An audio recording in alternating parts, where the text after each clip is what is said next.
नमस्कार, स्वागत है आप सभी लोगों का मालवी एकेडमी के यूट्यूब चैनल पे। तो बच्चों, आज हम ऐसे टॉपिक्स की बात करने वाले हैं जो कि ज़्यादातर करके आपके हर शिफ्ट में, हर पेपर में अभी तक पूछे गए हैं। तो कुछ ऐसे भी टॉपिक्स हैं जहां से लगातार हर बार क्वेश्चन कुछ न कुछ बन के आ रहा है। तो उन सारे टॉपिक्स को हम आज आपको बताएंगे। तो अगर आपका एग्ज़ाम कल या फिर आने वाले दिनों में है तो इसको ज़रूर से एक बार पढ़ के जाइएगा।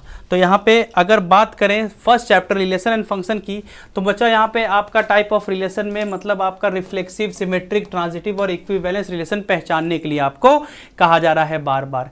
और इसके बाद यहाँ पे one one function, many one function, onto और into function, bijection function भी आपको पहचानने के लिए दे रहा है। मतलब आपको यहाँ पे फंक्शन दे रहा है, आपसे पूछ रहा है कि भाई ये वन वन है या नहीं, ऑन टू है या नहीं, या बाइजेक्शन है या नहीं, इस तरीके से दे रहा है क्वेश्चन।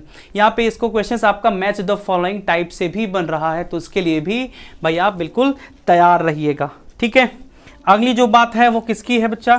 इनवर्स ट्रिग्नोमेट्री की। यहाँ पे बच्चा आपको वैल्यू फाइंड करने के लिए दे रहा है, मतलब आपको एक एक्सप्रेशन दे रहा है जहाँ पे आपको x और y की वैल्यू आपको फाइंड करनी है। कि क्वेश्चन दे दिया है इनवर्स ट्रिग्नोमेट्री में आपको x और y की वैल्यू यहाँ पे पता करना है।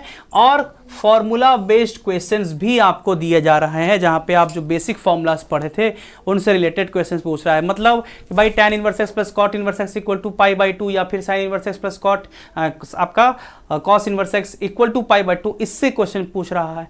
या फिर आपका जो इनवर्स वाला फॉर्मूला था कि साइन इनवर्स अगर x है तो उसको हम लोग कॉसेक इनवर्स 1/x में कन्वर्ट कर सकते हैं, इससे रिलेटेड आपके फॉर्मूलाज से क्वेश्चन पूछे जा रहे हैं। अगला अगर मैट्रिक्स और डिटर्मिनेंट की बात की जाए तो यहाँ पे बच्चा आपका सिमेट्रिक और स्क्यू सिमेट्रिक से सवाल पूछा जा रहा है, इसकी प्रॉपर्टी बेस पूछा जा रहा है, एडजॉइंट से सवाल पूछा जा रहा है, और बेसिक प्रॉपर्टी और साथ ही साथ डिटर्मिनेंट की वैल्यू फाइंड करने के लिए भी कहा जा रहा है। तो इसके लिए भी बिल्कुल तैयार रहेगा। यहाँ पे ये जो एडजॉइंट है और इनवर्स आपका मैट्रिक्स है, या फिर जो भी आपका मैट्रिक्स का मल्टीप्लिकेशन, सबका जो प्रॉपर्टी हम लोगों ने पढ़ा था वो प्रॉपर्टी बेस्ड क्वेश्चन पूछे जा रहे हैं। तो ठीक है, अच्छे से सारी प्रॉपर्टी को एक बार नज़र में डाल लीजिएगा। अगला जो है वो कंटिन्यूटी, डिफरेंशिएबिलिटी और डिफरेंशिएशन से पूछा जा रहा है।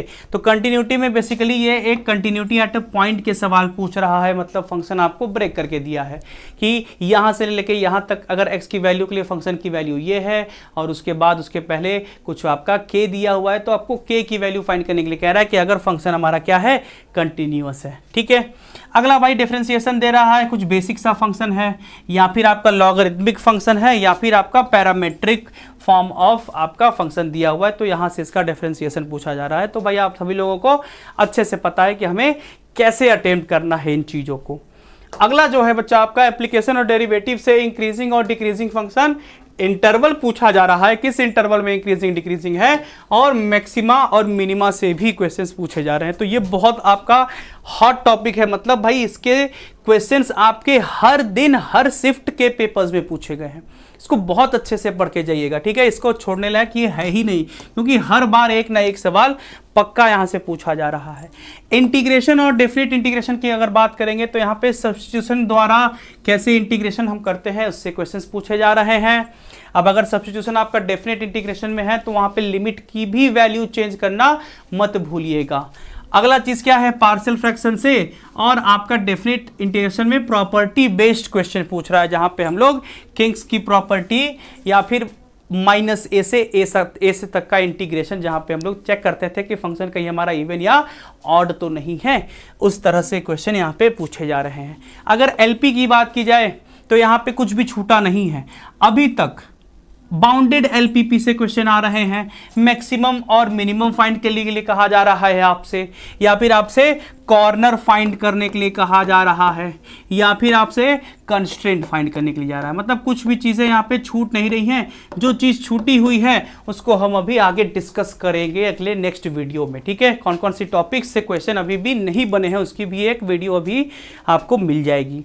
अगला क्या है, एरिया अंडर कर्व। मतलब यहाँ पे एप्लीकेशन ऑफ इंटीग्रल और डिफरेंशियल इक्वेशन से आपका कोई भी एक कर्व दे रहा या फिर लाइन, इसके नीचे एक्स एक्सिस तक या फिर वाई एक्सिस तक कितने एरिया कवर हो रहा है। कर्व में आपका भाई सर्कल और अभी तक पैराबोला और एलिप्स के सवाल पूछे गए हैं। ठीक है, इस पे ध्यान में रखिएगा। अगला क्या है कि एरिया बिटवीन टू कर्व से भी सवाल पूछ दे रहा है, लेकिन पैराबोला को ही लेके।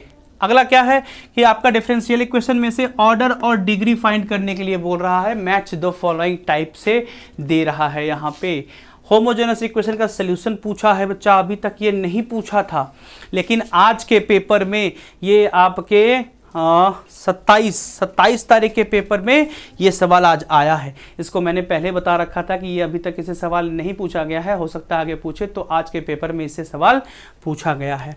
फिर आपका लीनियर डिफरेंशियल इक्वेशन से और इंटीग्रेटिंग फैक्टर निकालने के लिए भी आपसे कहा जा रहा है, तो इसको भी अच्छे से ध्यान में रखिएगा, ठीक है। तो ये इतनी बातें हैं बच्चा। अब अगर हम वेक्टर और 3D की बात करें तो यहाँ पे भाई आपका दो वेक्टर के बीच का एंगल कैसे निकालना है पता है, डॉट प्रोडक्ट करके निकालना है, ये पूछ रहा है। डायरेक्शन कोसाइन से रिलेटेड क्वेश्चन है, परपेंडिकुलर वेक्टर से क्वेश्चन है। आपका क्या है भाई, दो लाइन के बीच का डिस्टेंस से भी क्वेश्चन आपसे पूछा जा रहा है। डॉट एंड क्रॉस से सवाल किया जा रहा है, ठीक है। और फिर आपका नेक्स्ट क्या है कि दो वेक्टर परपेंडिकुलर है तो उसके अंदर कोई एक अननोन क्वांटिटी है, उसकी वैल्यू आपसे पूछी जा रही है, ठीक है। अगली अगर प्रोबेबिलिटी की बात की जाए तो प्रोबेबिलिटी में बच्चा कंडीशनल प्रोबेबिलिटी से सवाल आ रहा है, इंडिपेंडेंट इवेंट से आ रहा है, और प्रोबेबिलिटी डिस्ट्रीब्यूशन से भी सवाल आ रहा है, जहां पे आपको कोई अननोन वैल्यू के या फिर अल्फा बीटा गामा जो भी है उसकी वैल्यू आपको फाइंड करनी होती थी, ठीक है। तो इतनी जो आपकी चीजें हैं, इतनी जो टॉपिक्स हैं, इन टॉपिक से हर बार क्वेश्चन पूछे जा रहे हैं, तो इन टॉपिक्स को बिल्कुल भी रिवाइज करना ना भूलें आप अपने एग्जाम से पहले, ठीक है। चलिए बहुत बहुत धन्यवाद आप सभी लोगों का।